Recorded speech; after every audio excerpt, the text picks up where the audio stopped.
नमस्कार दोस्तों, स्वागत है हमारे इस नए वीडियो में। तो फ्रेंड्स, आपके लिए बहुत ही अच्छी खुशखबरी निकल के आ चुका है कि अगर आपने भी ग्रेजुएशन किया है, किसी भी स्ट्रीम से अगर आपने ग्रेजुएशन किया है, तो बीपीएससी में एक न्यू रिक्वायरमेंट का जो नोटिफिकेशन है वो जारी कर दिया गया है। तो ये जो वैकेंसी है ना, असिस्टेंट एजुकेशनल डेवलपमेंट ऑफिसर के पदों पे शानदार वैकेंसी निकाली गई है। तो इसमें आप फॉर्म को कैसे फिल करोगे, फॉर्म फिल करने में आपसे किसी भी प्रकार का मिस्टेक ना हो। आपके जितने भी डाउट्स है ना, इसमें आप अपना लाइव फोटो कैसे कैप्चर करोगे, आप अपना सिग्नेचर को कैसे अपलोड करोगे, आप अपना ओटीआर को कैसे करोगे कि आपसे किसी भी प्रकार का मिस्टेक ना हो। क्योंकि बीपीएससी में ना एक न्यू सर्वर को लॉन्च किया गया है, उस सर्वर पे ना ओटीआर रजिस्ट्रेशन लिया जा रहा है। मतलब वन टाइम रजिस्ट्रेशन ही आप कर सकते हो बीपीएससी के सर्वर पे, बार बार आपको रजिस्ट्रेशन करने की जरूरत नहीं। ये झंझटों से आपको छूट दे दिया गया है। तो इस वीडियो में मैं आपका हर एक डाउट को क्लियर करने वाला हूं, तो वीडियो आपको लास्ट तक जरूर देखना है। हाँ, वीडियो थोड़ा सा लंबा जरूर हो जाएगा, लेकिन आपका हर एक डाउट क्लियर हो पाएगा। अगर आपका कोई भी डाउट रह जाता है तो आप कमेंट बॉक्स में कमेंट जरूर कर सकते हैं, उसका संभवतः आपका जवाब दिया जाएगा। वीडियो अगर आपको जरा सा भी हेल्पफुल लगे तो वीडियो को अपने दोस्तों में जरूर शेयर करिएगा। और अगर आप हमारे चैनल पे पहली बार विजिट किए हैं तो चैनल को सब्सक्राइब जरूर कर लीजिएगा, बेल आइकन को भी जरूर प्रेस करिएगा कि आने वाले हर एक वीडियो के नोटिफिकेशन आप पे सबसे पहले पहुंचे। क्योंकि मैं अपने चैनल पे ऐसे नए नए टॉपिक्स को लाता रहता हूं कि आपको फॉर्म फिल करने में किसी भी प्रकार का मिस्टेक ना हो, एक ही बार में आप फॉर्म को फाइनल सबमिट कर पाए। ठीक है, तो फॉर्म को फिल करने के लिए चलते हैं अपने कंप्यूटर के स्क्रीन पे। आपके पास मोबाइल है तो भी आप सेम तरीके से फॉर्म को फिल कर सकते हैं। फॉर्म को फिल करने के लिए आपको आ जाना है इस वेबसाइट पे। इसका लिंक मेरे वीडियो का डिस्क्रिप्शन बॉक्स में मिल जाएगा, डायरेक्ट आप यहाँ पे आ सकते हैं। फॉर्म को फिल करने से पहले आप इसके नोटिफिकेशन को एक बार रीड आउट कर लेंगे तो इसका जो ऑफिशियल नोटिफिकेशन है ना, वो इस प्रकार से आपके सामने खुल करके आ जाएगा। यहाँ पे आपको विज्ञापन संख्या देखने को मिल जाएगा, जो कि ये जो नोटिफिकेशन है वो शिक्षा विभाग की तरफ से निकाला गया है। बिहार के अंतर्गत सहायक शिक्षा विकास पदाधिकारी के कुल 935 पदों पर रिक्त नियुक्ति सुयोग भारतीय उम्मीदवार से विविध प्रपत्र में ऑनलाइन आवेदन आमंत्रित किए जाते हैं। ऑनलाइन आवेदन भरने का विस्तृत दिशा निर्देश आयोग के वेबसाइट, ये जो वेबसाइट का नेम है यहाँ पे आपको दे दिया गया है। पदों का जो कोटिवार विवरणी है ना, वो निमंत्रण है। तो यहाँ पे कोटि आपको देखने को मिल जाएगा। यहाँ पे अनुमान पदों की कुल संख्या आप यहाँ पे देख सकते हैं। 35% क्षैतिज आरक्षण के फलस्वरूप कुल पदों में से महिलाओं के लिए अनुमान पदों की कुल संख्या, ये जो टोटल सीटीज में है ना 935 पोस्ट, अब इसमें 319 पोस्ट पे महिलाएं यहाँ पे आरक्षित पहले से ही कर दी गई हैं। तो थोड़ा सा आप इसमें नीचे स्क्रॉल करेंगे। बात कर लें सैलरी की, तो प्रारंभिक वेतन जो आपको होगा लेवल 5 का होगा। मूल वेतन जो आपको मिलेगा 29,200 रुपये पर मंथ आपको सैलरी मिल जाती है। ठीक है, शैक्षणिक योग्यता की बात करें तो किसी भी मान्यता प्राप्त विश्वविद्यालय से स्नातक या समकक्ष, मतलब अगर आपने ग्रेजुएशन के अकॉर्डिंग और भी कोई डिग्री किया है 3 ईयर का, तो आप इस फॉर्म के लिए एलिजिबल हो जाते हैं। और अगर आपने ग्रेजुएशन किया किसी भी स्ट्रीम से तो भी आप इसमें फॉर्म को फिल कर सकते हैं। उम्र सीमा की बात कर लें तो 1/8/2025 तक जो न्यूनतम उम्र सीमा आपका 21 वर्ष हो जाना चाहिए, तभी आप इस फॉर्म के लिए एलिजिबल होते हैं। ठीक है, अब देखिए जो अपर एज होता है, जैसे कि अधिकतम उम्र सीमा आपको यहाँ पे दिया गया है जो कि मैक्सिमम होता है। तो अनारक्षित पुरुष के लिए 37 वर्ष दिया गया है, और पिछड़ा वर्ग और अत्यंत पिछड़ा वर्ग पुरुष एवं महिला के लिए 40 वर्ष रखा गया है, और अनुसूचित जाति एवं अनुसूचित जनजाति पुरुष एवं महिला के लिए 42 वर्ष रखा गया है। तो आप यहाँ पे आकर के एक बार से जरूर देख लेंगे। और अगर इस एज से भी अगर आप अपर एज से आते हैं तो आपको 5 वर्षों को छूट मिल जाएगा। उसके लिए आपको एनसीएल लगाना होगा, या तो फिर कास्ट सर्टिफिकेट, या तो फिर ईडब्ल्यूएस सर्टिफिकेट। ठीक, इस फॉर्म का जो लास्ट डेट है ना, वो आपको यहाँ पे देखने को मिल जाएगा कि 26/9/2025 तक आप इसमें फॉर्म को फिल कर सकते हैं। तो फॉर्म को फिल करने के लिए वापस से आपको आ जाना है इसी वेबसाइट पे। यहाँ पे आपको एक ऑप्शन मिलेगा ऑनलाइन एप्लीकेशन का, इस वाले ऑप्शन पे आपको क्लिक करना है। जैसे आप इस वाले ऑप्शन पे क्लिक करेंगे तो बिहार लोक सेवा आयोग का ऑफिशियल वेबसाइट खुल करके आ जाएगा, जो कि 2025 में इस वेबसाइट में बहुत ही बड़ा चेंजिंग किया गया है। इस वेबसाइट को न्यू लुक दे दिया गया है।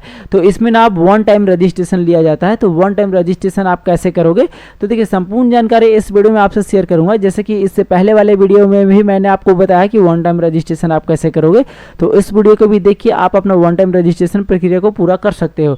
और अगर आपका 1 टाइम रजिस्ट्रेशन करते समय किसी भी प्रकार का मिस्टेक होता है तो आप उसे कैसे एडिट करोगे, तो उसका भी लिंक इस वीडियो को आई बटन में आपको मिल जाएगा, आप वहां से जाकर के देख लेंगे। ठीक है, यहाँ आप न्यू रजिस्ट्रेशन करने के लिए यहाँ पे आपको एक ऑप्शन मिल जाता है न्यू रजिस्ट्रेशन 1 टाइम रजिस्ट्रेशन का, इस वाले ऑप्शन पे आपको क्लिक करना है। तो तो आपके सामने OTR का फुल इंस्ट्रक्शन खुल करके आ जाएगा। तो आप अगर इसे पढ़ना चाहते हैं तो आप इसे पढ़ सकते हैं, नहीं तो डायरेक्टली इसमें थोड़ा सा आपको नीचे स्क्रॉल करना है और क्लोज वाले ऑप्शन पे आपको क्लिक करना है।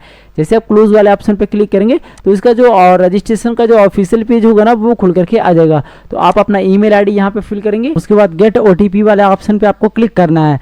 आपका जो ईमेल बॉक्स है ना उसका स्पैम फोल्डर में आपका ये OTP जाएगा, उस OTP को यहाँ पे आपको फिल करना है और वेरीफाई OTP वाले ऑप्शन पे आपको क्लिक करना है। उसके बाद आपको मोबाइल नंबर यहाँ पे फिल करना है, वो गेट OTP वाले ऑप्शन पे आपको क्लिक करना है। आपके मोबाइल पे भी एक OTP जाएगा, उस OTP को यहाँ पे आपको फिल करना है और वेरीफाई OTP वाले ऑप्शन पे आपको क्लिक करना है। आपका ये OTP वेरीफाई हो जाएगा, ठीक है। OTP को वेरीफाई करने के बाद आपको एक पासवर्ड सेट करना है। तो पासवर्ड आप कैसा सेट करोगे, तो एग्जांपल के तौर पे मैं आपको बता दूं, जो फर्स्ट लेटर होगा वो कैपिटल लेंगे, कुछ स्मॉल लेटर ले लेंगे, एक स्पेशल कैरेक्टर और 1 2 3 4 आप कुछ भी यहाँ पे सेट कर सकते हैं।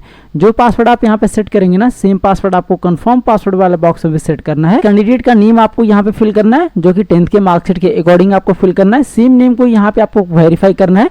यहाँ पे कैंडिडेट का फादर नेम आपको फिल करना है, सेम फादर नेम को इस वाले बॉक्स में भी आपको वेरीफाई करना है। उसके बाद आपको मदर नेम फिलअप करना है, सेम मदर नेम को यहाँ पे आपको वेरीफाई करना है। उसके बाद आपको डेट ऑफ बर्थ फिल करना है। डेट ऑफ बर्थ को फिल करने के लिए यहाँ पे आपको कैलेंडर मिल जाता है, इस वाले ऑप्शन पे आपको क्लिक करना है। क्लिक करने के बाद कैलेंडर खुल करके आ जाएगा। सबसे पहले आप अपना ईयर को चूज कर लेंगे, इस प्रकार से जो भी आपके डेट ऑफ बर्थ में ईयर होगा, ठीक है। उसके बाद आप अपना मंथ को चूज करेंगे, उसके बाद आपको अपना डेट को चूज कर लेना है। आपका डेट ऑफ बर्थ यहाँ पे फिलअप हो जाएगा। सेम तरीके से आपको डेट ऑफ बर्थ को भी वेरीफाई कर लेना है। उसके बाद आपको यहाँ पे जेंडर बताना है कि आप मेल का फॉर्म फिल कर रहे हैं या फीमेल का फॉर्म फिल कर रहे हैं, तो अपने अकॉर्डिंग यहाँ पे चूज कर लेंगे। सेम तरीके से यहाँ पे भी आपको वेरीफाई कर लेना है। यहाँ पे आपको ID टाइप बताना है कि आपके पास ना पहचान पत्र में क्या है, तो इसके लिए यहाँ पे आपको क्लिक करना है। अब आपके सामने 3 ऑप्शन दिखेगा, आधार कार्ड का, पैन कार्ड का, ड्राइविंग लाइसेंस का।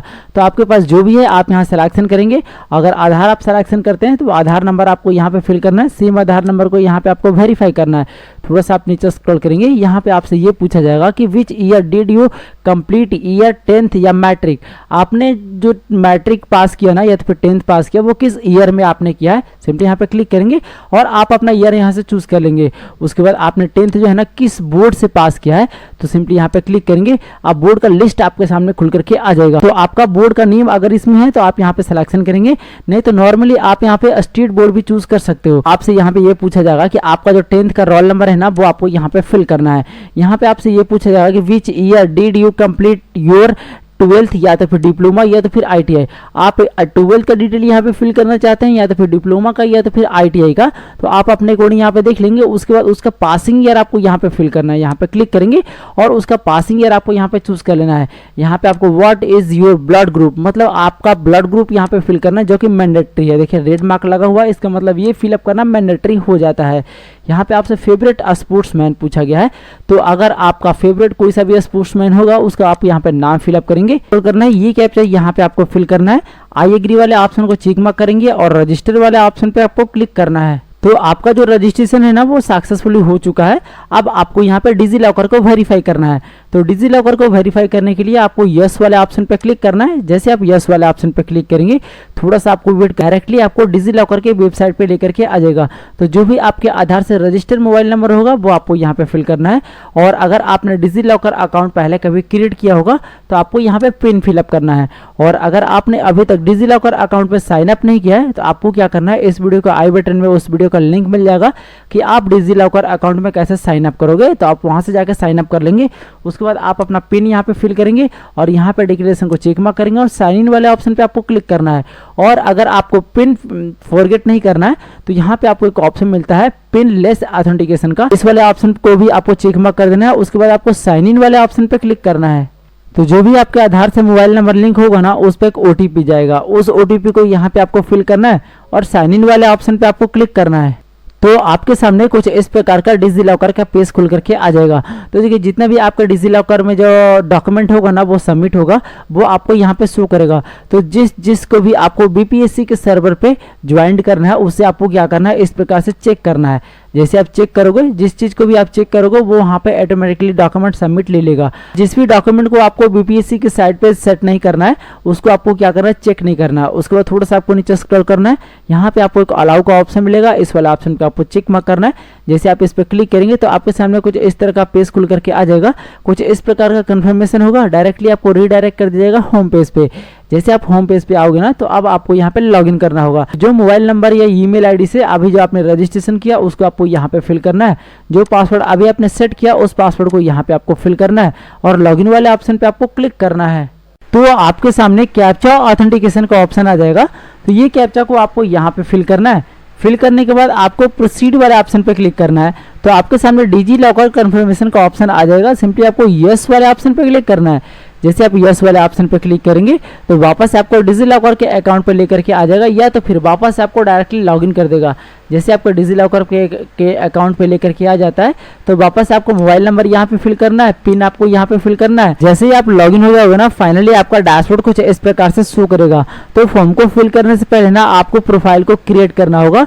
तो प्रोफाइल को क्रिएट करने के लिए यहाँ पे आपको एक ऑप्शन मिल जाता है प्रोफाइल क्रिएशन का। इस वाले ऑप्शन पे आपको क्लिक करना है। अब 6 स्टेप में आपको प्रोफाइल को कंप्लीट करना है। फर्स्ट स्टेप जो आपका होगा वो पर्सनल डिटेल का, सेकंड स्टेप में आप एड्रेस इन्फॉर्मेशन को फिलअप करेंगे, थर्ड स्टेप में आपको अदर इन्फॉर्मेशन को फिलअप करना है, फोर्थ स्टेप में आपको क्वालिफिकेशन फिलअप करना है और 5 स्टेप में आपको एक्सपीरियंस डिटेल को फिलअप करना है और 6 स्टेप में आपको फोटो एंड सिग्नेचर को अपलोड करना है। तो पर्सनल डिटेल में आपका कुछ डिटेल यहाँ पे शो करेगा जो डिटेल आपने रजिस्ट्रेशन के समय में फिलअप किया था। ठीक है, यहाँ पे आपको हिंदी में नेम फिलअप करना है। तो हिंदी में नेम फिलअप करने के लिए सेम तरीके से आपको यहाँ पे इंग्लिश में भी टाइप करना है। ठीक है, इस प्रकार से आप अपना नाम इंग्लिश में टाइप करोगे ना, नीचे की ओर हिंदी में आता जाएगा। तो आपका जो भी शुद्ध नेम होगा ना वो आप यहाँ से सिलेक्शन कर लेंगे। अगर इसमें आपका नेम सही नहीं दिख रहा है तो आपको क्या करना है, गूगल का सेकंड पेज लेना है। जैसे आप गूगल का सेकंड पेज लोगे, यहाँ पे आपको लिखना है गूगल इनपुट टूल। जैसे आप लिखोगे गूगल इनपुट टूल ना, यहाँ पे आपको फर्स्ट लिंक पे क्लिक करना है। यहाँ पे इंग्लिश रहेगा, आपको यहाँ पे हिंदी कर लेना है और जो भी आपका शुद्ध नेम होगा ना वो आप यहाँ पे टाइप करेंगे और यहाँ पे इसको कॉपी पेस्ट आप कर सकते हैं। ठीक है, आप अपने अकॉर्डिंग देख लेंगे। ठीक है, कि आपका क्या आ रहा है। उसके बाद आपको मटेरियल स्टेटस आपको यहाँ पे फिल करना है। सेम चीज़ को यहाँ पे आपको वेरीफाई करना है। यहाँ पे आपको बॉडी ऑफ आइडेंटिफिकेशन मार्क्स पूछा जा रहा है। तो आपके बॉडी पे कहीं पे कटाचाटा का निशान है तो वो आप यहाँ पे फिल करेंगे। ठीक है, या तो फिर तिल का निशान हो तो भी आप यहाँ पे फिल कर सकते हैं। उसके बाद यहाँ पे आपसे पूछा जाएगा have you every change your name. तो अगर आपके नाम वगैरह में कभी चेंजिंग हुआ होगा तो आपको क्या करना है, यस पे क्लिक करना है और यहाँ पे आप अपना चेंज वाला नाम फिलअप कर लेंगे या तो फिर न्यू नेम आप फिलअप कर लेंगे, जो भी आप चेंज करवाने की सोच रहे हो। ठीक है, और अगर आपको चेंज नहीं करवाना है या तो फिर चेंज नाम नहीं हुआ है तो आपको क्या करना है, नो पे क्लिक कर देना, ये सारा कॉलम बंद हो जाएगा। उसके बाद यहाँ पे आपसे पूछा जाएगा कि are you citizen of India. तो अगर आप इंडिया के रहने वाले हैं तो आपको यस पे क्लिक करना है। ठीक है, उसके बाद जैसे आप यस पे क्लिक करोगे आपके सामने 2 ऑप्शन खुल करके आ जाएगा। यहाँ पे आपसे पूछा जाएगा कि is your father as permanent residence origin of the Bihar. अगर आपके पिताजी है ना वो बिहार के रहने वाले हैं, मतलब मूल निवासी हैं, तो आपको यस पे क्लिक करना है। सेम चीज़ को यहाँ पे वेरीफाई करना है। और अगर आपके पिताजी है ना वो बिहार के रहने वाले नहीं है, सिंपली आपको नो पे क्लिक कर देना है, ये सारा कॉलम बंद हो जाएगा। और अगर आप बिहार के रहने वाले हैं तो आपको यस पे क्लिक करना है। यहाँ पे आपको डोमिसाइल सर्टिफिकेट का सीरियल नंबर यहाँ पे आपको फिल करना है और उसका इशू डेट आपको यहाँ पे फिल करना है। उसके बाद कास्ट सर्टिफिकेट का डिटेल आपको यहाँ पे फिल करना है। तो अगर आप रिजर्वेशन कैटेगरी से आते होंगे ना तो आपको यस पे क्लिक करना है, और अगर आप रिजर्वेशन कैटेगरी पे नहीं आते होंगे तो आपको नो पे क्लिक कर देना है, मतलब आपको जनरल में फॉर्म को फिल करना है। और अगर आप ईबीसी या तो फिर बीसी या तो फिर एससी एसटी या तो फिर ईडब्ल्यूएस कैटेगरी से बिलोंग करते हैं तो आपको यस पे क्लिक करना है। जैसे आप यस पे क्लिक करेंगे ना तो आपको कैटेगरी कोड यहाँ पे चूज करने का ऑप्शन आ जाएगा। यहाँ पे क्लिक करेंगे, अब देखिए ईडब्ल्यूएस, एससी, एसटी, ईबीसी और बीसी सभी का ऑप्शन यहाँ पे आपको देखने को मिल जाएगा। तो आपका जो भी कैटेगरी होगा आप यहाँ से चूज कर लेंगे। सेम तरीके चीज़ को यहाँ पे आपको वेरीफाई करना है। यहाँ पे आपको कास्ट बताना है कि आप ना किस कास्ट से बिलोंग करते हैं। आप अपना कास्ट यहाँ पे चूज कर लेंगे। मैं एग्जांपल के तौर पे बता रहा हूँ, आपको बिल्कुल सही सही चूज करना है। ठीक है, यहाँ पे आपको एनसीएल सर्टिफिकेट का सीरियल नंबर आपको फिलअप करना है अगर आप बीसी ईबीसी कैंडिडेट हैं तो, और अगर आप एससी एसटी कैंडिडेट हैं तो यहाँ पे आपको कास्ट सर्टिफिकेट का सीरियल नंबर फिलअप करने का ऑप्शन आ जाएगा। और अगर आप ईडब्ल्यूएस कैटेगरी यहाँ पे चूज करेंगे तो आपको ईडब्ल्यूएस का सीरियल नंबर यहाँ पे फिलअप करने का ऑप्शन आ जाएगा। ठीक है, यहाँ पे आपको इशू डेट फिलअप करना है। इशू डेट फिलअप करने के बाद थोड़ा सा आप यहाँ पे नीचे स्क्रॉल करेंगे, यहाँ पे आपसे पूछा जाएगा कि जो आपका ये प्रमाण पत्र जारी हुआ ना वो कहाँ से जारी हुआ है, जैसे सीओ या आरओ, एसडीएम या तो फिर डीएम। तो जहाँ से भी आपका जारी हुआ होगा आप यहाँ से चूज कर लेंगे। उसको थोड़ा सा आपको नीचे स्क्रॉल करना है। यहाँ पे आपसे ये पूछा गया है कि विज्ञापन के अनुसार क्या आप स्वतंत्रता सेनानी के नाती नतनी पोता पोती हैं, तो आपको यस पे क्लिक करके डाटा को फिल करना है, नहीं तो आपको नो पे क्लिक कर देना, ये सारा कॉलम बंद हो जाएगा।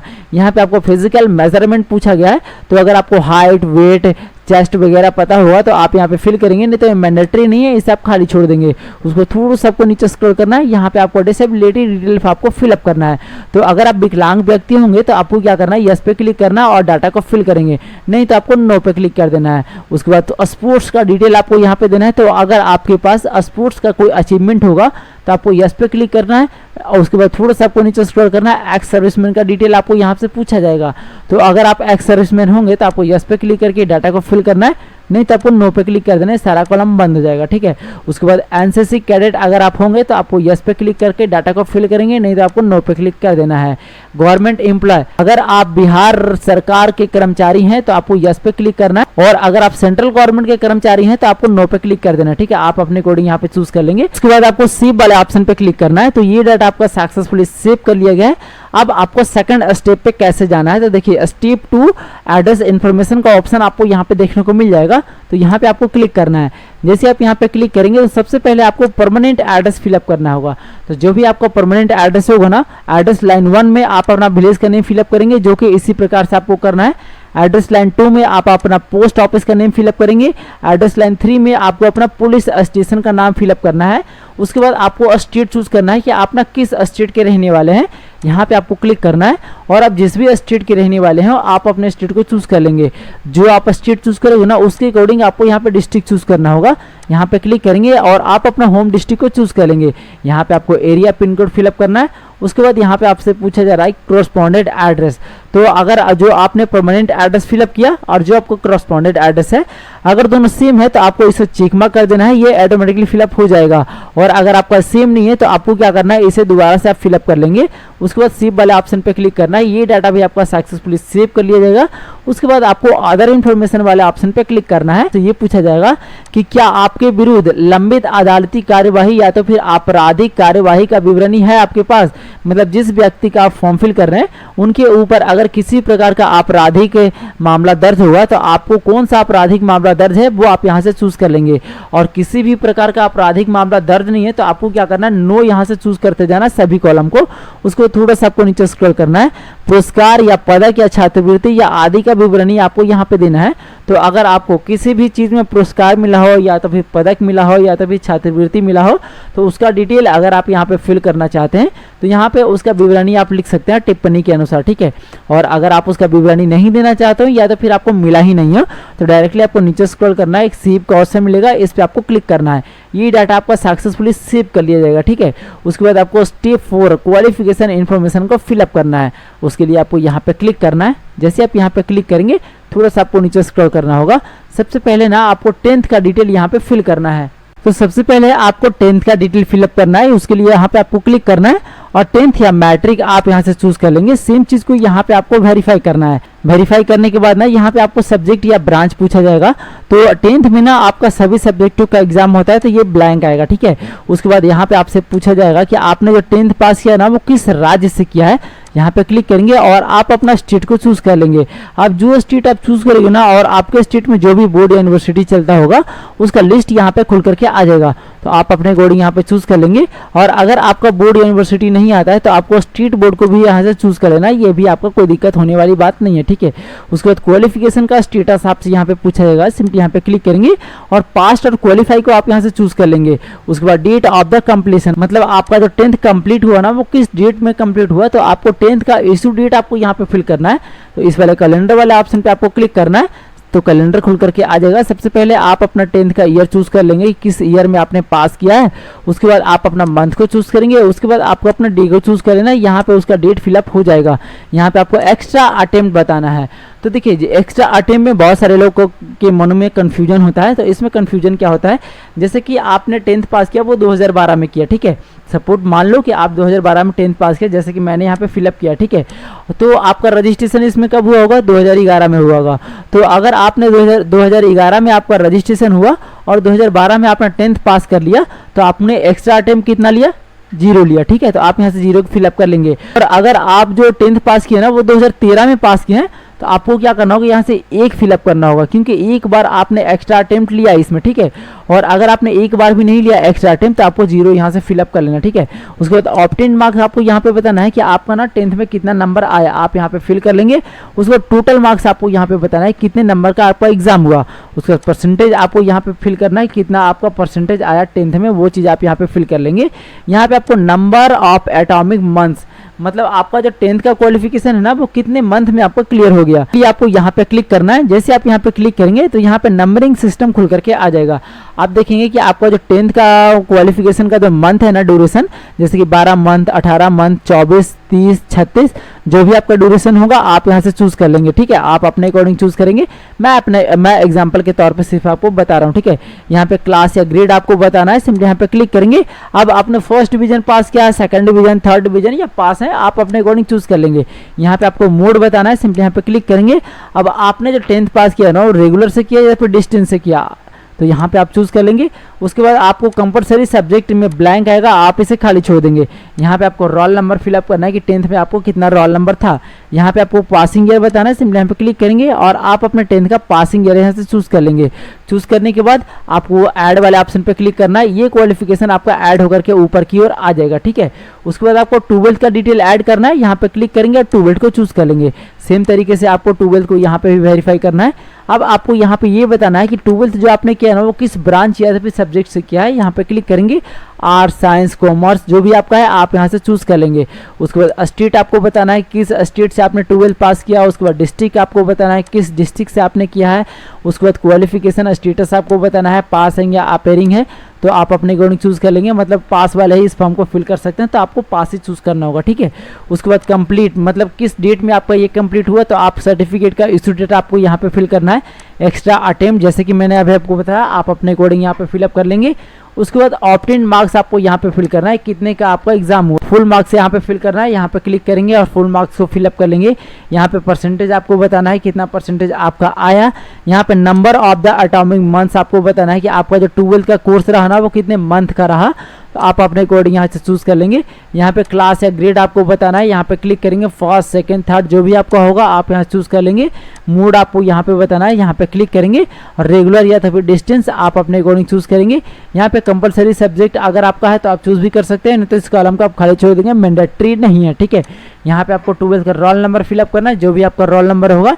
यहाँ पे आपको पासिंग ईयर बताना है। उसके बाद आपको ऐड वाले ऑप्शन पे क्लिक करना है, तो ये क्वालिफिकेशन भी आपका ऐड होकर के ऊपर की ओर आ जाएगा। अब आपको ग्रेजुएशन का क्वालिफिकेशन ऐड करना है, यहाँ पे क्लिक करेंगे और नीचे स्क्रॉल करेंगे, देखेंगे ग्रेजुएशन का एक ऑप्शन मिलेगा, इसे आपको चूज कर लेना है। अच्छा जाएगा कि नेम ऑफ द क्वालिफिकेशन, यहाँ पे आपको क्लिक करना है। अब आपने ग्रेजुएशन में क्या किया, मतलब कौन सा सब्जेक्ट से आपने किया है, B pharma, BSc honours, BBA, जो भी आपने किया है ना, आप अपने अकॉर्डिंग यहाँ से सर्च करेंगे। सर्च करके आप इस प्रकार से चूज कर लेंगे। उसके बाद सब्जेक्ट या ब्रांच आपसे पूछा जाएगा, सिंपली यहाँ पे क्लिक करेंगे। आप जिस भी सब्जेक्ट या ब्रांच से आपने ग्रेजुएशन किया है उस सब्जेक्ट या ब्रांच को आपको यहाँ से चूज कर लेना है। यहाँ पे आपको स्टेट बताना है कि आपने जो ग्रेजुएशन किया वो किस स्टेट से आपने पास किया है, आप अपने अकॉर्डिंग चूज करेंगे। यहाँ पे बोर्ड यूनिवर्सिटी का नाम आपको बताना है, तो बोर्ड यूनिवर्सिटी आप यहाँ से इस प्रकार से सर्च कर लेंगे, जैसे कि मैं यहाँ पे सर्च कर पा रहा हूँ, ठीक है। सर्च करके चूज कर लेंगे। क्वालिफिकेशन का स्टेटस आपको यहाँ पे बताना है, सिंपली यहाँ पे क्लिक करेंगे, पास या पेयरिंग आप अपने अकॉर्डिंग चूज कर लेंगे। यहाँ पे डेट ऑफ द कंप्लीट, मतलब आपका जो ग्रेजुएशन कंप्लीट हुआ ना वो किस डेट में हुआ, यहाँ पे आपको क्लिक करना है। कैलेंडर खुल करके आ जाएगा। पहले ईयर को सिलेक्शन करेंगे, उसके बाद आप अपना मंथ को सिलेक्शन करेंगे, उसके बाद आपको अपना डे को सिलेक्शन करना है। आपका ग्रेजुएशन का पासिंग ईयर यहाँ पे फिलअप हो जाएगा। एक्स्ट्रा अटेम्प्ट जैसे कि मैंने अभी आपको बताया, सेम तरीके से यहाँ पे आपको फिलअप कर लेना है। यहाँ पे आपको ऑब्टेन मार्क्स बताना है कि आपका ना ग्रेजुएशन में कितना मार्क्स आया, ठीक है। यहाँ पे आपको टोटल मार्क्स बताना है कितने का आपका एग्जाम हुआ, जैसे कि आप 800 भी यहाँ पे फिल कर सकते हैं और 1500 भी फिल कर सकते हैं। अगर आप 1500 फिल करते हैं तो आपको टोटल मार्क्स आपको यहाँ पे बताना है, और अगर आप टोटल मार्क्स में 800 फिलअप करते हैं तो 800 में सिर्फ आपको ऑनर्स का ही मार्क्स आपको यहाँ पे फिल करना होगा, ठीक है। यहाँ पे आपको परसेंटेज बताना है कितना परसेंटेज आपका आया, आप अपने अकॉर्डिंग फिल करेंगे। मैं एग्जांपल के तौर पे आपको बता रहा हूँ। Number of the atomic months आपको बताना है कि ग्रेजुएशन आपका कितने मंथ का था, आप अपने अकॉर्डिंग यहाँ पे चूज कर लेंगे। यहाँ पे क्लास या ग्रेड आपको बताना है, यहाँ पे क्लिक करेंगे। फर्स्ट सेकंड थर्ड जो भी है आप अपना यहाँ से चूज़ कर लेंगे। मोड आपको यहाँ पे बताना है, यहाँ पे क्लिक करेंगे। अब डिस्टेंस से आपने ग्रेजुएशन किया है या तो फिर रेगुलर से किया है तो उसको आपको चूज़ कर लेना है। यहाँ पे आपको कंपलसरी सब्जेक्ट चूज़ करना है तो चूज़ कर सकते हैं, नहीं तो मैंडेटरी नहीं है। ठीक, यहाँ पे आपको ग्रेजुएशन का रोल नंबर फिलअप करना है और यहाँ पे आपको पासिंग ईयर फिलअप करना है। फिलअप करने के बाद आपको ऐड वाले ऑप्शन पे क्लिक करना है तो ये क्वालिफिकेशन भी आपका ऐड होकर के यहाँ पे आ जाएगा। अगर आपको इस क्वालिफिकेशन में मिस्टेक लगता है तो यहाँ पे आपको 3 डॉट का एक ऑप्शन मिलता है, इस पे आपको क्लिक करना है। यहाँ पे आपको पेन का ऑप्शन मिल जाएगा, आप इस पे क्लिक करके आप अपने डाटा को एडिट कर सकते हैं। और अगर आपके पास और भी कोई क्वालिफिकेशन है तो जो भी आपको क्वालिफिकेशन है आप यहाँ से चूज करके ऐड कर सकते हैं। ठीक है, उसके बाद आपको सेव वाले ऑप्शन पे क्लिक करना है, कुछ कन्फर्मेशन आएगा, आपको कन्फर्म वाले ऑप्शन पे क्लिक करना है। ये भी डाटा आपका सक्सेसफुली सेव कर लिया गया है। अब आपको एक्सपीरियंस डिटेल फिलअप करना है तो एक्सपीरियंस इन्फॉर्मेशन पे आपको क्लिक करना है। अगर आपके पास एक्सपीरियंस होगा तो यस पे क्लिक करेंगे और डाटा को फिल करेंगे, और अगर आपके पास एक्सपीरियंस नहीं है सिंपली आपको नो पे क्लिक करना है और सेव वाले ऑप्शन पे क्लिक कर देना है। ये डाटा भी आपका सक्सेसफुली सेव कर लिया जाएगा। अब आपको फोटो एंड सिग्नेचर को अपलोड करना है, उसके लिए आपको यहाँ पे क्लिक करना है। अब देखिए फोटो जो आपको अपलोड करना है वो लाइव फोटो अपलोड करना है। लाइव फोटो आपको कैसे अपलोड करना है इंस्ट्रक्शन आपको यहाँ पे दे दिए गए हैं कि आपके फेस पे ना चश्मा नहीं होना चाहिए, आपके फेस पे मास्क नहीं होना चाहिए, आपके सर पे कैप नहीं होना चाहिए, तभी और आपका जो फोटो होगा ना वो बिल्कुल लाइट वेट और वाइट बैकग्राउंड में आप यहाँ पे अपलोड करेंगे। ठीक है, अब थोड़ा सा आप नीचे स्क्रॉल करेंगे, इंग्लिश सिग्नेचर का जो डायमेंशन है वो भी आपको यहाँ पे देखने को मिल जाएगा कि 20 KB के अंडर में आप इंग्लिश सिग्नेचर को अपलोड करेंगे और इसका जो डायमेंशन है वो आपको यहाँ पे देखने को मिल जाएगा। तो आप इसी के अकॉर्डिंग हिंदी इंग्लिश दोनों सिग्नेचर को बना लेंगे। लाइव फोटो को कैप्चर करने के लिए आपके सिस्टम से वेबकैम कनेक्ट होना जरूरी है। अगर आपके सिस्टम से वेबकैम कनेक्ट नहीं है तो आप अपने मोबाइल की मदद से भी यहाँ पे फोटो कैप्चर कर सकते हो। लाइव फोटो को कैप्चर करने के लिए यहाँ पे आपको एक ऑप्शन मिल जाता है कैप्चर लाइव फोटो का, इस वाले ऑप्शन पे आपको क्लिक करना है और आपको 5 सेकंड का यहाँ पे वेट करने के लिए बोला जाएगा, तो आपको 5 सेकंड का वेट करना है। इतना चीज़ आपको ध्यान में रखना है कि आपका जो लाइव फोटो का कैप्चर होगा ना वो आपका सिस्टम से वेबकैम कनेक्ट होना जरूरी है। जब तक आपके सिस्टम से वेबकैम कनेक्ट नहीं रहेगा आप लाइव फोटो कैप्चर नहीं कर सकते हो। अगर आपके पास वेबकैम नहीं है तो आप अपने मोबाइल की मदद से भी लाइव फोटो कैप्चर कर सकते हो। ठीक है, तो यहाँ से आपको लॉग आउट कर लेना होगा, उसके बाद आपको अपने मोबाइल में लॉगिन करना होगा, उसके बाद आपके सामने कुछ इस तरह का इंटरफेस आएगा। अब देखिए फोटो को कैप्चर करने से पहले चीज को आपको ध्यान में रखना होगा कि लाइव फोटो कैप्चर करते समय ना आपके फेस पे चश्मा नहीं होना चाहिए, कैप नहीं होना चाहिए, मास्क नहीं होना चाहिए, या तो फिर बैकग्राउंड में कोई और व्यक्ति नहीं होना चाहिए, नहीं तो आपका फॉर्म जो है ना 110% रिजेक्ट हो जाएगा।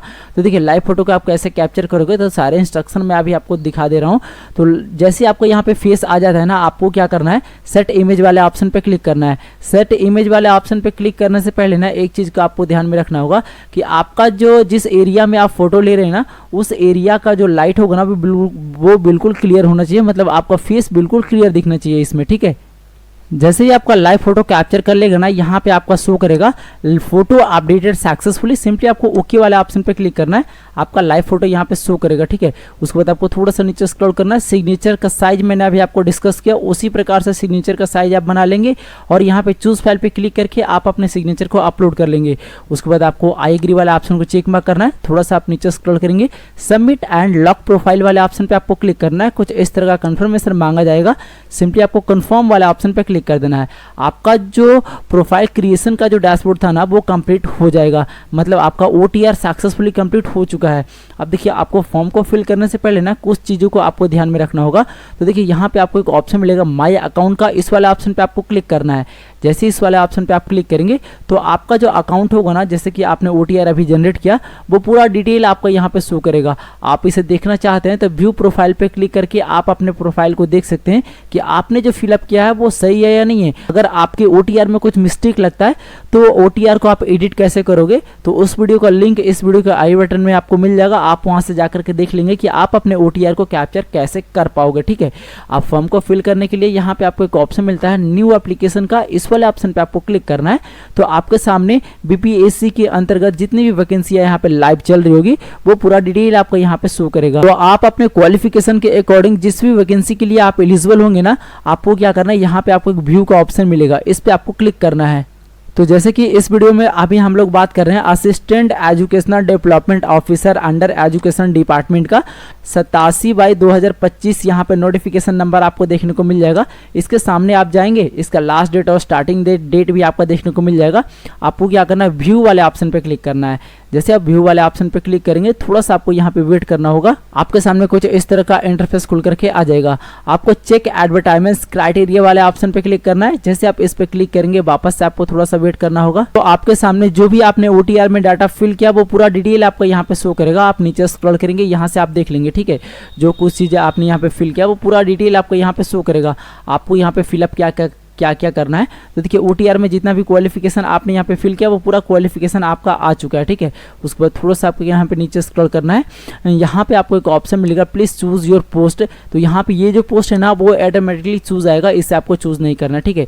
यहाँ पे आपको फिलअप क्या क्या करना है। कुछ क्वेश्चन आपसे पूछे गए हैं, उसका सिर्फ आपको आंसर देना है। आंसर में क्या देना है, देखिए यहाँ पे आपसे पूछा जा रहा है कि inter previous attempt appearing and competitive examination conducted by BPSC। तो अगर आपने BPSC का एग्जाम कभी कंडक्ट किया होगा इससे पहले, तो आपको क्या करना है, जितनी बार कंडक्ट किया होगा ना आपने, इस प्रकार से एक बार कंडक्ट किया होगा तो 1 लिखेंगे, 2 बार कंडक्ट किया होगा तो 2 लिखेंगे, 3 बार अगर आपने अटेम्प्ट किया होगा तो 3 लिखेंगे, और अगर आप इसमें पहली बार अटेम्प्ट कर रहे हैं तो आपको 0 फिलअप कर देना है, ठीक है। उसके बाद देखिए यहाँ पे आपसे ये पूछा गया है कि inter certificate number of matric certificate marksheet for DOB। मतलब आपका जो यहाँ पे पूछा जा रहा है ना, 10th का जो सर्टिफिकेट नंबर है ना उसको DOB के तौर पे आपको यूज़ किया जाएगा। तो 10th का सर्टिफिकेट नंबर आपको यहाँ पे फिल करना है, ठीक है। यहाँ पे आपसे ये पूछा गया है कि inter issue date of the matric certificate या तो फिर मार्कशीट। तो यहाँ पे आपको ये चीज़ फिलअप करना है। जैसे कि आपने यहाँ पे सर्टिफिकेट का सीरियल नंबर फिलअप किया तो आपको यहाँ पे सर्टिफिकेट का ही इशू डेट फिलअप करना है। और अगर आप मार्कशीट का सीरियल नंबर यहाँ पे फिल करते हैं तो आपको क्या करना है, यहाँ पे मार्कशीट का ही इशू डेट फिलअप करना है, ठीक है। इतना आपको क्लियर हो गया। नंबर 4 में आपसे पूछा गया कि inter certificate number of UG marksheet as per advertisement. यहाँ पे आपसे ये बोला गया है कि आपने जो ग्रेजुएशन किया है ना, आपके पास सर्टिफिकेट है या तो फिर उसका मार्कशीट है, तो उसका सीरियल नंबर आप यहाँ पे फिल करेंगे, ठीक है। और जो यहाँ पे आपसे ये बोला गया कि inter issue date of UG marksheet as per advertisement. तो यहाँ पे अगर आप मार्कशीट का सीरियल नंबर फिलअप करते हैं तो मार्कशीट का ही इशू डेट आपको यहाँ पे फिल करना होगा, ठीक है। कॉलम नंबर 6 में आपसे ये पूछा गया है कि inter certificate number of UG passing certificate. मतलब आपका जो ग्रेजुएशन का पासिंग सर्टिफिकेट है ना उसमें एक सीरियल नंबर आता है, उस सीरियल नंबर को आपको यहाँ पे फिल करना है, और उसका जो इशू डेट होगा ना वो इस वाले कॉलम में आपको फिल करना होगा। उसके बाद थोड़ा सा आपको नीचे स्क्रॉल करना है। अगर ये जो क्राइटेरिया है अगर आपको फिल करना है तो आप फिल कर सकते हैं, नहीं तो मैंडेटरी नहीं है, आप इसे खाली भी छोड़ सकते हैं, ठीक है। उसके बाद आपको अप्लाई वाले ऑप्शन पे क्लिक करना है। जैसे आप अप्लाई वाले ऑप्शन पे क्लिक करेंगे थोड़ा सा आपको वेट करना होगा। आपके सामने कुछ डॉक्यूमेंट को अपलोड करने का ऑप्शन आ जाएगा।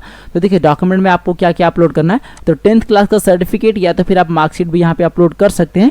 उसके बाद proof of the category certificate. अगर आप NCL से बिलोंग करते हैं या तो फिर EWS में अगर आप फॉर्म को फिल कर रहे हैं तो आपको यहाँ पे कैटेगरी सर्टिफिकेट अपलोड करने का ऑप्शन मिलेगा, और एक नॉन क्रीमी सर्टिफिकेट अपलोड करने का ऑप्शन मिल जाता है, ठीक है। अगर आप SC ST कैंडिडेट हैं तो यहाँ पे आपको 3 ही ऑप्शन मिलेगा, जो कि सिर्फ कास्ट सर्टिफिकेट अपलोड करने का ऑप्शन आपको देखने को मिल जाएगा, ठीक है। यहाँ पे आपको प्रूफ ऑफ द डोमिसाइल मतलब रेसिडेंस सर्टिफिकेट अपलोड करना है। तो ये चीज़ आपको क्लियर हो गया कि आपको कास्ट सर्टिफिकेट यहाँ पे अपलोड करना है, जो कि BC EBC के अंतर्गत में आते हैं, ठीक है। और यहाँ पे NCL सर्टिफिकेट आपको अपलोड करना है। और अगर आप EWS कैटेगरी से बिलोंग करते हैं और EWS में फॉर्म को फिल कर रहे हैं तो यहाँ पे आपको कास्ट सर्टिफिकेट अपलोड करने का भी ऑप्शन आएगा, और यहाँ पे आपको EWS सर्टिफिकेट भी अपलोड करने का ऑप्शन आ जाएगा। वो आप अपने अकॉर्डिंग देख लेंगे, ठीक है। अपलोड करने के बाद ये जितने भी चेक मार्क है ना सभी को आपको इस प्रकार से चेक मार्क कर देना है। उसके बाद यहाँ पे आप लाइव फोटो कैप्चर करना है। जैसा कि मैंने अभी आपको बताया कि लाइव फोटो आपको कैसे कैप्चर करना है। फोटो को कैप्चर करते समय ना आपके फेस पे मार्क्स नहीं होना चाहिए, या तो फिर कैप नहीं होना चाहिए, या तो फिर आपके बैकग्राउंड में कोई अदर प्रकार का व्यक्ति नहीं होना चाहिए, या तो फिर कोई वस्तु नहीं होना चाहिए, तभी आप लाइव फोटो को कैप्चर करेंगे, ठीक है। तो लाइव फोटो को कैप्चर करने के लिए ना आपके सिस्टम से वेबकैम कनेक्ट होना चाहिए, या तो फिर आप अपने मोबाइल के कैमरा से भी फोटो कैप्चर कर सकते हो। लाइव फोटो को अपलोड करने के लिए यहाँ पे आपको एक ऑप्शन मिल जाता है कैप्चर लाइव फोटो का। इस वाला ऑप्शन पे आपको क्लिक करना है। आपको 5 सेकंड का वेट करने के लिए बोला जाएगा, तो आपको क्या करना है 5 सेकंड का वेट करना है। उसके बाद आपको अपने मोबाइल को कैमरे को भी ओपन करना है। उसके बाद आपका सिस्टम का कैमरा है ना वो ऑटोमेटिकली ओपन हो जाएगा। तो आपको बिल्कुल सही तरीके से लाइव फोटो कैप्चर करना है। आप मतलब लाइट वगैरह बिल्कुल सही होना चाहिए जहाँ पे आप बैठे हो, ठीक है। उसके बाद आपको सेट इमेज वाले ऑप्शन पे क्लिक करना है। जैसे आप लाइव फोटो कैप्चर कर लेते हो ना, यहाँ पे आपके सामने कुछ इस प्रकार का पॉपअप आ जाएगा कि your live photo has been captured, मतलब आपका जो लाइव फोटो है ना वो सक्सेसफुली कैप्चर कर लिया गया है। सिंपली आपको ओके वाले ऑप्शन पे क्लिक करना है, आपका लाइव फोटो यहाँ पे शो करेगा, ठीक है। उसके बाद आपको थोड़ा सा नीचे स्क्रॉल करना है, आई एग्री वाले ऑप्शन को चेक मार्क करना है। उसके बाद थोड़ा सा आपको नीचे स्क्रॉल करना है, यहाँ पे आपको लोकेशन फिलअप करना है ना, कि आप ना कहाँ से फॉर्म को फिल कर रहे हैं। तो आप अपना लोकेशन यहाँ पे फिल कर लेंगे, आप जहाँ से भी फॉर्म को फिल कर रहे हैं, ठीक है। उसके बाद यहाँ पे आप सिग्नेचर आपका ऑटोमेटिकली शो करेगा, जो कि आपने अभी अपलोड किया था OTR में, ठीक है। उसके बाद आपको एक ऑप्शन मिलेगा सबमिट एंड पे फी का, इस वाले ऑप्शन पे आपको क्लिक करना है। पेज थोड़ा सा लोड होगा, आपको इसको लोड होने देना है। तो आपके सामने कुछ इस प्रकार का पॉपअप खुल करके आ जाएगा। यहाँ पे आपसे बोला जाएगा कि your application is saved successfully, please proceed for the payment. मतलब अब आपको पेमेंट करना है, तो पेमेंट करने के लिए ऑनलाइन पेमेंट वाले ऑप्शन को सिलेक्शन करेंगे। उसके बाद SBI का ऑप्शन आ जाएगा, आप इसे सिलेक्शन करेंगे और ओके वाले ऑप्शन पे आपको क्लिक करना है। थोड़ा सा आपको वेट करना है, आपका पेज कुछ लोड हुआ और आपको डायरेक्टली रीडायरेक्ट कर दिया जाएगा पेमेंट पेज पे। तो यहाँ पे आपको मल्टीपल चॉइस मिल जाता है पेमेंट करने के लिए, जैसे कि आपके पास डेबिट कार्ड है, क्रेडिट कार्ड है, SBI कॉर्पोरेट बैंकिंग है, या तो फिर नेट बैंकिंग, UPI, या तो फिर NEFT, या तो फिर आप SBI के ब्रांच से भी पेमेंट कर सकते हैं। तो आप अपने अकॉर्डिंग यहाँ पे सिलेक्शन करके पेमेंट को कंफर्म कर लेंगे। जैसे ही आपका पेमेंट सक्सेसफुल हो जाता है, यहाँ पे आपको शो कर देगा पेमेंट सक्सेसफुल। सिंपली आपको कंटिन्यू वाले ऑप्शन पे क्लिक करना है। जैसे आप कंटिन्यू वाले ऑप्शन पे क्लिक करेंगे तो डायरेक्टली आपको रीडायरेक्ट कर दिया जाएगा इस पेज पे। अब यहाँ पे आने के बाद ना आप जो फॉर्म फिलअप किया है उसे देखने के लिए, या तो फिर आप अपने रिसिप्ट को डाउनलोड करने के लिए, यहाँ पे आपको एक ऑप्शन मिल जाता है माई अकाउंट का, इस वाले ऑप्शन पे आपको क्लिक करना है। आपके सामने कुछ इस प्रकार का पेज खुल करके आ जाएगा। आप इसे थोड़ा सा नीचे स्क्रॉल करेंगे, यहाँ पे आपको एप्लीकेशन नंबर देखने को मिल जाएगा, यहाँ पे आपको एडवर्टाइजमेंट भी देखने को मिल जाएगा। आप जो फॉर्म फिलअप किया ना उसका नाम आपको यहाँ पे देखने को मिल जाएगा, special school teacher competitive examination का आपने अभी फॉर्म फिलअप किया है, ठीक है। यहाँ पे मेरा फी नोट पेड दिखा रहा है। अगर आपका सक्सेसफुल हो चुका होगा तो आपको यहाँ पे सक्सेसफुल शो करेगा। आपको यहाँ पे एक व्यू का ऑप्शन मिलेगा, इस पे क्लिक करके आप अपने रिसिप्ट को डाउनलोड कर सकते हैं। और अगर आपका पेमेंट नहीं हुआ है तो आपको क्या करना है, थोड़ी देर का वेट करना। यहाँ पे जो पेमेंट का लिंक है ना वो दोबारा से एक्टिवेट हो जाएगा, आपको दोबारा से पेमेंट कर लेना है। तो इस प्रकार से जो BPSC में वैकेंसी आई है ना, असिस्टेंट एजुकेशन डेवलपमेंट ऑफिसर का, फॉर्म को फिल कर सकते हैं, वो भी बिना किसी भी प्रकार के मिस्टेक के। तो वीडियो अगर आपको जरा सा भी हेल्पफुल लगा हो तो वीडियो को अपने दोस्तों में जरूर शेयर करिएगा। और आपने अभी तक हमारे चैनल को सब्सक्राइब नहीं किया है तो चैनल को सब्सक्राइब जरूर कर लीजिएगा। बेल आइकन को भी जरूर प्रेस करिएगा कि आने वाला हर एक वीडियो के नोटिफिकेशन आप पे सबसे पहले पहुंचे। तो मिलते हैं फिर से किसी ऐसे नए टॉपिक के साथ, तब तक के लिए धन्यवाद। देखते रहिए A to Z सॉल्यूशन। जय हिंद।